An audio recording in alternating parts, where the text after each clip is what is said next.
This is me buying and holding stocks. Then I discovered options, and this is what happened when I started buying puts and calls. Fortunately, I found out that you can sell puts and calls, and I was able to crawl my way back from this hole. I used the wheel strategy. If you don't know what this is, I made a video about it where I poorly attempted to explain it. Dang, your fade is crispy. You see it?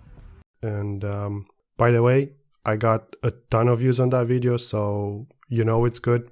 Get out of my way, Adam. Anyway, how much did I make last month selling covered puts?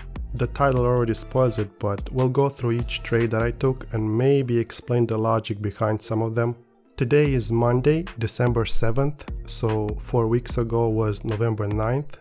We'll start off then. And as you know, to sell covered puts, you need money as collateral in case you get assigned the shares.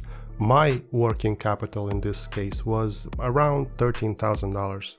First trade here on November 9th was Workhorse, strike price 15. I believe the price that Workhorse was trading back then was 18, 19. Yes, I choose 15. I usually choose a strike price between 75 and 85 chance of winning, which is displayed right here. So currently Workhorse is trading at 21.80. If I were to sell a put in this case, I would choose 19 and a half. So going back here to our trades, we sold 3 contracts at $37 per contract and we got $111. Now, to keep track of all the trades, we will need spreadsheets and we'll need 4 columns. First one will be the stock option. Second will be the premiums, aka tendies. Third one will be the price that we bought the contracts to close them. This will make sense in a second, but for now we'll call them, I don't know, tendies not eaten. And the fourth will be the profit, which is the difference between B and C. In the next cell, instead of typing again equal B3 minus C3, I can just drag this cell down and Google Spreadsheet will automatically do it for me. Alright, so the first trade was Workhorse at $15 strike price and the expiration 11/13, and we collected $111 in premium. The second will be Plug, strike price 17 and expiration date again 11/13. We collected $21. Third was Workhorse, $16 strike price and expiration date the next following week, which was 11/20th. We collected for 2 contracts that we sold $130. Now here we have Tesla. I bought some stocks on Tesla. We're not going to include those because we'll just mainly focus on selling covered puts. So we'll go to the next one. Okay, so here we bought the contract back for the Plug at 17, this one.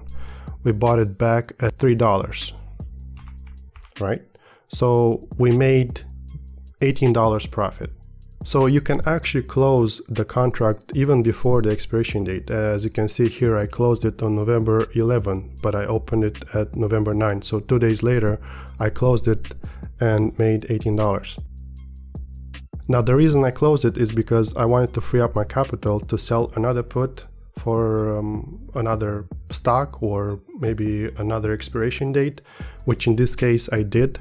I sold a put for the Workhorse at 17 strike price for the following week, November 20th, and I collected $70 in premium. Here we closed those first 2 contracts that we opened, right, at $3 per contract, so we spent $9 here. We made $102 in 2 days, which is not bad.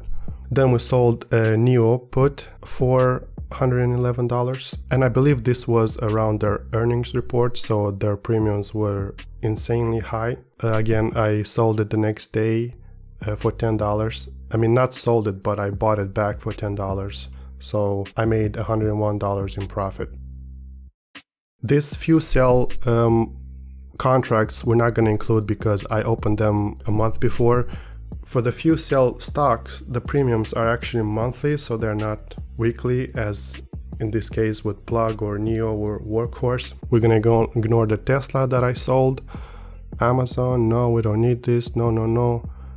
Workhorse, again, we sold 3 contracts at 75 per contract and collected 225. Wow, that was a good one. The next one would be this one. We bought back the Workhorse at 17 strike price and expiration date 11/20. This one, we bought it back for $5. We made 65 in profit. Workhorse again, we bought back those 2 contracts with $5, so we spent 10 here. Oh, so actually we sold 3 contracts there. We bought back 2 $5 each, and then we bought back 1 for $10, so we actually spent $20 here. Then we sold a put for NIO and collected a 160. Next one is Apple. We have collected 100 here and bought it back for 4. Nikola was a bit tough. I was very wrong, you'll see here in a second. But here we collected 112. Then I sold 3 more contracts and I've collected here 70, and here I collected 78. Unfortunately, this did not go in my favor. Oh, wait, we have a NIO here and I have collected 62 here. But regarding Nikola, it was just going against me. So I knew I was gonna get assigned 200 shares at 1950. So I bought this back right here for 300. I sold another NIO here, collected 61. And then I bought this back, this one actually, for $3. Also there were 2, so I spent $6 here. The one at 37, I spent 13 to buy it back. For the Nikola, I spent here 6, I believe. And for the 13 strike price, I spent $3. Later on, I sold a Moderna put, which was the day before the expiration, and I have collected 152.